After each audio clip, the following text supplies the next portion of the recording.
美伊現在暫時停火，但是幕後的原因曝光了，主要的原因是美軍的飛彈見底，所以川普急喊卡。另外還有最新的情報指出呢，威脅國安是說这個飛彈的庫存因為告急已經威脅國安了。另一方面，川普現在暫停這一場計劃。暫停停火的原因是因為他在密謀要派1000人軍來搶9噸的濃縮鈾，皋山難道會成為最後美軍的墳場嗎？今天我們會做深度的剖析。好，美伊暫時停火，我們來看到雙方是不是根本如專家說的更是在準備下一場更大規模的全面戰爭呢？我們先來把重點看到現在目前最敏感的荷姆茲海峽問題了。好，來看到伊朗的官媒最新說的，一艘沒有依照指示航行的油輪在波斯灣出口遭遇了爆炸，疑似是跟水雷的攻擊有關係。難道是伊朗布的水雷嗎？川普他其實曾經就這個伊朗的在荷姆茲的事件，他有做出警告說，如果你真的敢再攻擊荷姆茲的船只的話，我們美軍會轟炸你伊朗的電廠等等的設施。但是我們看到這一件事情，這個油輪被炸了，到現在川普安安靜靜，沒有任何的聲音。伊斯蘭革命衛隊也警告了，過去24小時，他們有發現一共是4艘的船試圖要經過荷姆茲海峽南側非法，而且在這邊的一個航道做通行，所以遭到伊斯蘭革命衛隊的海軍給鳴槍示警之後，立刻攔下。現在看起來，伊朗還是掌握住整個荷姆茲海峽哦。那麼，其實我們看到美伊暫時停火的期間，荷姆茲的掌控權仍然是最大的分歧。目前的最新消息是來自於媒體的報道。伊朗跟阿曼未來會來瓜分這個主控權嗎？他們現在呢，雙方正在談的問題呢，是朝一個正面的方向做發展。那在討論包括了海上的交通，接下來要怎麼一起來做管制呢？那商船要怎麼走呢？還有這些水權，到時候怎麼劃分呢？現在根據雙方初步談判的結果，將會分成2套的規則。首先，我們看到在南側的地方，就是因為它是屬於阿曼這邊的水域，商船現在說可以自由的通行，但是注意了，在北側，未來會由伊朗這邊來做管制，船舶必須要向伊朗提出申請，取得許可才可以做通行。至於大家關注的有關於通行費的部分，伊朗現在還是保留有關於管理跟審批權，也就是說還沒有就通行費多少錢做出一個具體的一個結果跟這個價格的談判。那麼現在荷姆茲的另外一個威脅就是專家說的 Q4 油價恐怕飆破$120大關。我們先來看到有關於伊朗跟阿曼這邊的談判，等於把水道分成2邊，可能達成共識嗎？不僅是他們雙方談好，川普有辦法去做介入嗎？那委員又怎麼看？對，我覺得現在伊朗反過來在對川普進行極限施壓了哦。我記得我們上周在這個節目也有討論過，說當時沙特去攻擊了也門胡塞武裝組織的機場跑道。那麼當時我就提到說，沙特可能跟美國強烈的懷疑伊朗準備要聯合也門胡塞武裝組織去封鎖曼德海峽了。那前幾天大家如果看到媒體報道，就可以看到說，的確證實伊朗已經派了軍事顧問，也提供了相對的設備哦。那麼也門胡塞武裝組織隨時要可以啟動封鎖曼德海峽了。所以現在伊朗在玩的就是極限施壓，川普怎麼對伊朗，現在伊朗就怎麼對川普了。所以一旦這個胡塞武装組織真的去封鎖了曼德海峽，它現在已經半封鎖了，它是針對沙特的船艦油輪了。那麼如果一旦這個態勢形成了，那全球的能源價格馬上就要飛漲了。現在布蘭特原油已經到100以上了，接下來你破120都不是沒有可能哦。那就間接會影響到了美國國內，會衝擊到川普接下來的狀況了。所以其實伊朗也不笨哦，他在這個極限施壓的同時，他現在在玩跟川普一樣的把戲。我一方面極限施壓，我另外一方面呢釋出了另外一個訊息，說那要不然這樣好了，我們荷姆茲海峽一人一半嘛。這個阿曼一半哦，我一半哦。阿曼是南端，我是北端哦。那麼阿曼的這個要不要收錢，要不要自由航行，你們自己說了算。我想阿曼大概自己也不敢去收錢哦。那麼他怕被美國炸，那你說這個伊朗呢？他說那我拿了北端，可是各位知道那個荷姆茲海峽，如果看一下那個地形圖哦，最窄的大概就39公里哦，那個北端還比較寬，南端很窄哦。所以呢，南端可以通過的這個油輪的數量非常非常有限。如果大家要排隊過南端的話，這一樣是一個曠日費時的事情。所以伊朗當然嘴巴講得漂亮，說南端讓給了阿曼哦，但是事實上他掌握了真正的主要航道就是在北端。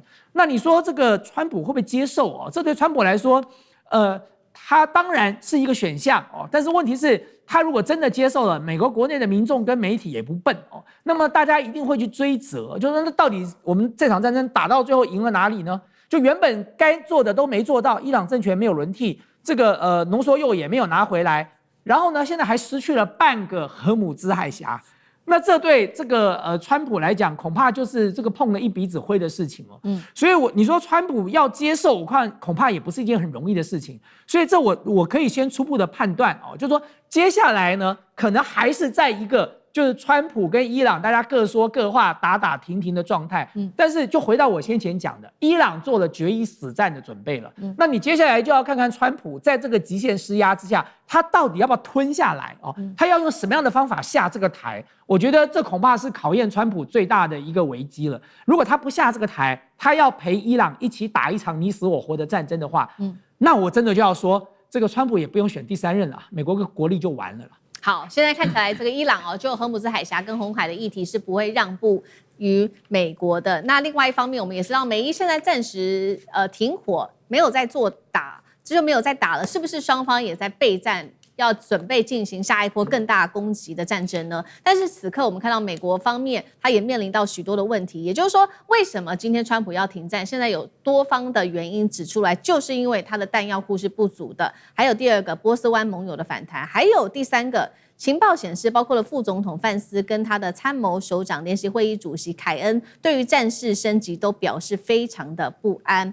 那麼，川普針對於彈藥問題，他怎麼說呢？他說，美國擁有的彈藥遠多於世界任何國家，也遠遠超過我們現在所需要。但是另外一方面，白宮提出了警告說，如果這個報道是真的，最新的愛國者跟薩德系統的攔截消耗數據都是真的這麼少的話，是會威脅國安的。那目前我們今天也掌握到了最新有關於美軍的防空武器的庫存，我們看到 CG 確實面臨很大的壓力，愛國者消耗最高達到了50%，薩德同樣50%。另外就是 SM-3這種海基的防空飛彈消耗也有2到3成左右。所以我們看到雷神公司最新說了，拿到30年來第一筆的美軍 GEM-T 這一款的生產的訂單，用來做的就是愛國者2系列的訂單，目前仍然可以生產跟愛國者3一起未來混合做部署。所以停戰的原因是因為美軍的軍武庫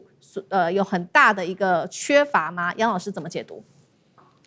我們看21世紀以來美國在中東的戰爭啊，尤其是近期俄烏戰爭到美國伊朗的戰爭，出很深的3個感觸。第一個，我覺得戰爭的傷亡代價太高了，對，就是陷入到戰爭的社會老百姓真的是一個很大的創傷。第二個，戰爭的整體的代價也是非常高，因為它會造成地緣政治、國際經濟、能源的影響衝擊會非常大。那通常不太容易一場戰爭像過去一樣就很快的結束。因此，第3個呢，很悲哀的是，那人類的歷史就是一場戰爭史。發動戰爭的政客永遠不會缺乏動機跟理由，所以你就看到在這一次的美伊戰爭當中，都打到這種地步了。為什麼 PAC-3 我們台灣有這個 PAC-3呢？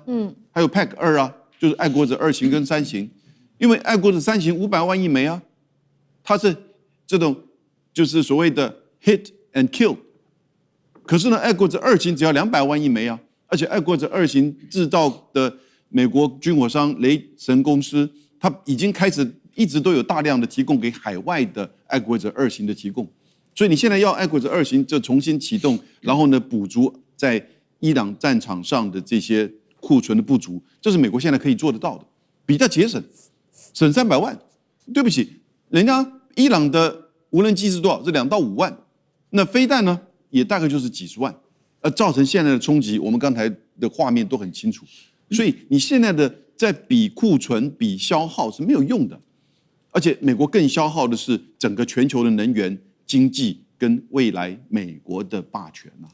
好，那。那另外一方面，我們也要來看到，我們剛剛講了嘛，美國停戰的第2個理由，剛剛楊老師幫我們看到是停戰的第1個理由是因為武器不足，第2個理由是他是不是要準備另外一批更大規模的總攻，也就是說他們會派特種部隊跟大批的地面部隊要深入伊朗的搞山的核設施，這是來自於《紐約時報》的最新爆料，說美軍要把濃縮鈾給取走，那這是一個很危險的任務。我們看到 CG 包括了他接下來要面臨的4大的難處，包括了第1個外圍的風控，第2個工程的破障，它必須要清除這些軌雷爆裂物，才能挖入到入口的深處。再來核材的接管，特戰的小組要進入到設施定位、封裝、搬運濃縮鈾，最後是陸空的撤離，要打造一條空中走廊。那現在也點名說哪一些部隊會派出去呢？他們也提出了一些具體的名單，包括了海豹6隊、銀色中隊、第2季游擊兵營等等，還有陸軍第21軍械連。呂艦長怎麼看？我先補充一下有關於為什麼美國要回頭買 PAC-2 的部分也就是愛國者2型的部分。最主要的是愛國者2型比較便宜，而且愛國者2型呢，它的作用跟3型完全不一樣。3型也就是我們剛剛講的硬杀傷，那個它必須靠這種側推系統，那它才能夠直接的做成平行對撞彈道。可是2型不用，2型用的是趕炸。那趕炸跟這個我們講到側推的部分，中間缺的是什麼？中間缺的就是稀土，美國沒有。那至於說有關於登陸的部分呢，其實之前我們看到英國的《每日電訊報》它就做出這一個圖。